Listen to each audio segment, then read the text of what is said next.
everyone, what is good? Welcome back to the channel. This is SilverHyena at 4:30 in the morning, back by my own popular demand. Okay, that was really bad, but I'm gonna roll with it because reasons.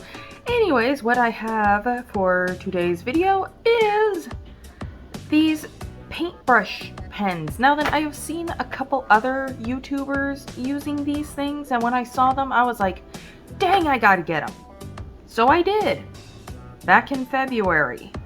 And at the time of recording this video, it's October. So yeah, they've just been sitting in my art hoard for months, almost a year. And it is finally time I actually pull them out and use them. Anyways, these are something I got from that Ollie's. They're regularly $4, although the $3.29, that's not exactly a huge savings, but you can always take those quarters and put them into the laundromat. There you go. Yeah, I miss having a washer and dryer. But lamentations of not having probably one of the most luxurious home appliances ever aside, let's crack these open. Alright, yep, you want to get a nice view of my hand there. Yeah, that's what you want to see. My hand.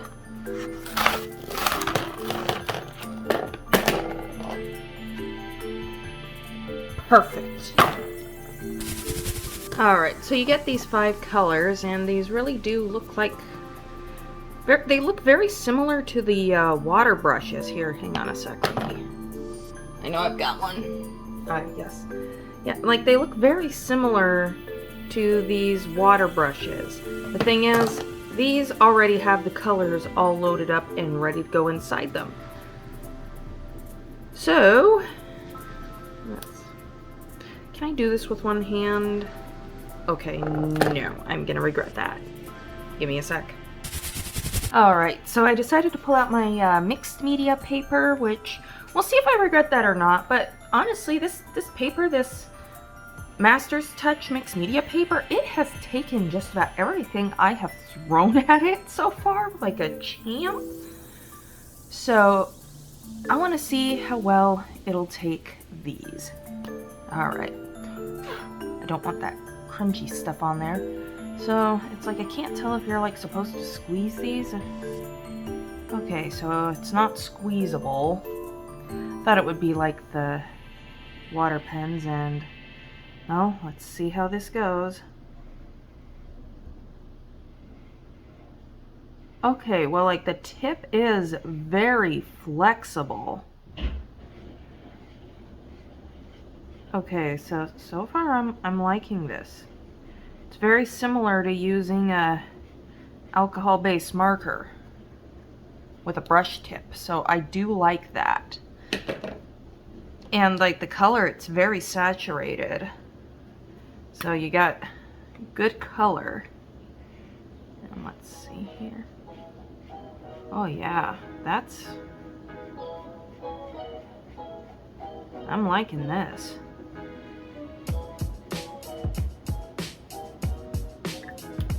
Green is very dark, and I want to take a look at the back of the paper. Okay, that is just one page.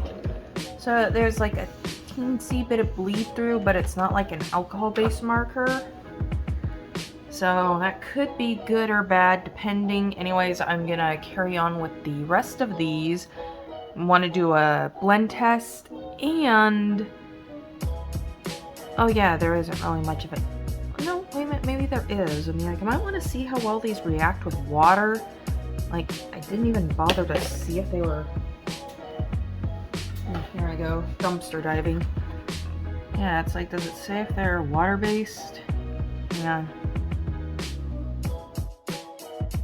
Okay, yeah, I was looking at that thing for way too long, and it says it's non-toxic, but it doesn't say if it's water-based. However, I think it's a safe assumption that these are water-based.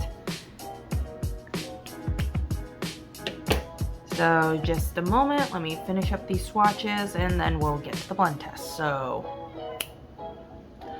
all right, there we go, just like magic, yay! So overall, I think that the colors are pretty good, but I'm curious to see how well they blend. I'm just gonna start with this nice blue here. You know, I'm a sucker for the blues. And I'm gonna see if I can kind of make a green, and ooh, that's actually pretty cool.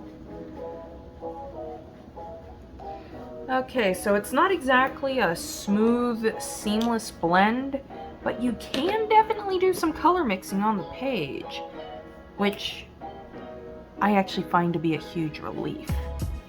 Because 5 colors, you are kind of limited. So I want to see if I can kind of make a turquoisey teal.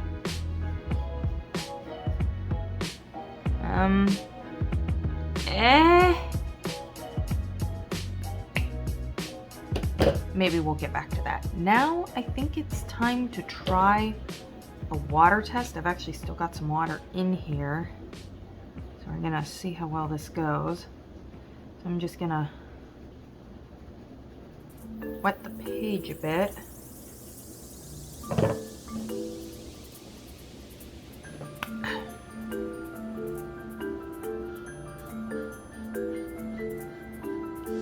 Oh, well, you definitely do get some watercolor-esque effects.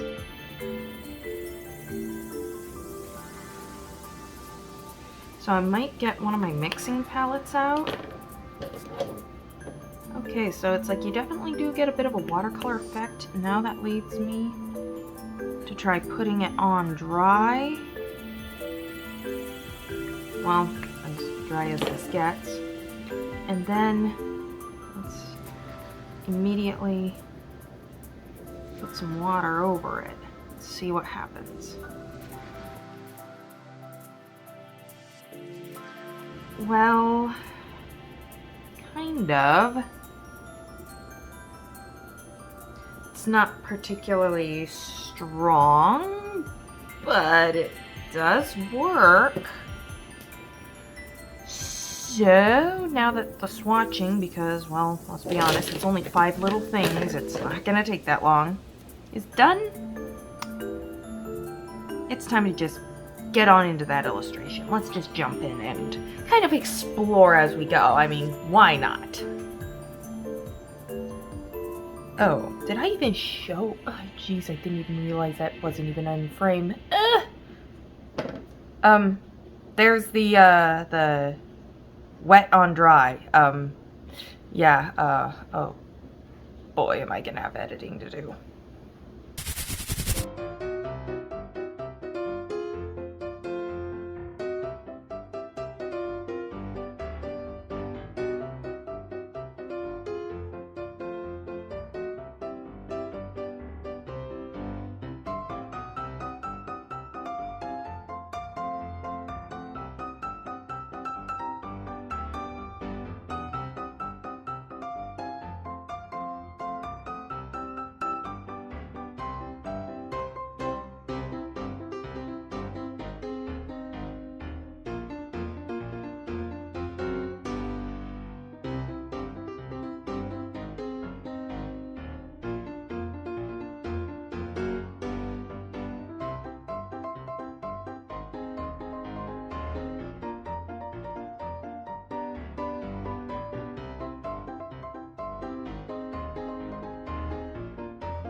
Okay, so overall thoughts on these. Were they worth the approximately $4 I spent on them? I would have to say yes. I was having a lot of fun with these. Oop, there we go, dropping them all over the place. Like, just kind of a fun pop arty sort of thing. Let's take a look. Okay, yeah, it didn't bleed through. I mean, like, obviously the water on the page. This is mixed media paper, not watercolor paper, but I have used water media on this paper before, so I know it can take it. Overall, these things were a lot of fun. I totally forgot about bringing out my palette, but that's okay. I have these for a later time. I might see about doing some sort of mixed media piece. Okay, technically this is mixed media, but using some other colored things besides these. How about that? There we go. That's... I don't know what it is. But anyways, these things, like Crayola, they'll always have a special place in my heart. They really will. I mean, like Crayola, that's the art supply of our childhoods. And in my case, kind of refuse to grow up. Anyways, with all that being said, I certainly hope that you have enjoyed this video. If you did, please be sure to leave a like and subscribe to the channel if you haven't already. Also, while we're at it, why not visit my Instagram at SilverHyena Art. And with all that being said, this is SilverHyena signing off. Stay creative, everybody. Bye!